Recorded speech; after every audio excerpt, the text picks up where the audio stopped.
નમસ્કાર મિત્રો, આપનું કોઈનેટના એક નવા વિડીયોમાં સ્વાગત છે।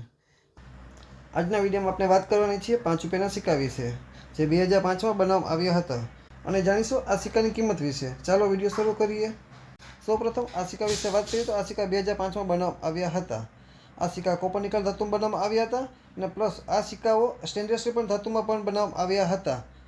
આ સિક્કાઓની વજન 9 ગ્રામ છે અને આ સિક્કાનો વ્યાસ 23 mm નો છે। આ થઈ ગઈ સિક્કાની નોર્મલ ડિટેલ્સ। તો હવે સિક્કાના આગળના ભાગની વાત કરીએ તો આગળની સાઈડ ઉપર અશોક સ્તંભ હોય છે, એમની નીચે સત્યમ મેં જે રીતે લખેલું હોય છે એમની નીચે 5 લખેલું હોય છે।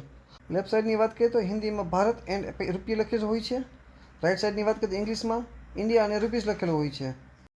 આ સિક્કાના પાછળના ભાગની વાત કરીએ તો સિક્કાની ફરતે બાજુ હિન્દીમાં દાંડી યાત્રા 75 વર્ષ અને ઇંગ્લિશમાં 75 યર્સ દાંડી માર્ચ લખેલું છે। સૌ ઉપરની સાઈડ સૂર્યનું નિશાન હોય છે, એની વચ્ચે ગાંધીજી બાપુના ચિત્રવાળું દાંડી યાત્રાનો ફોટો હોય છે અને સૌથી નીચે સિક્કામાં દાંડી યાત્રાની સાલ કે 1930થી લઈને 2005 સુધી એટલે 75 વર્ષ પૂરા થયા એવું લખેલું છે।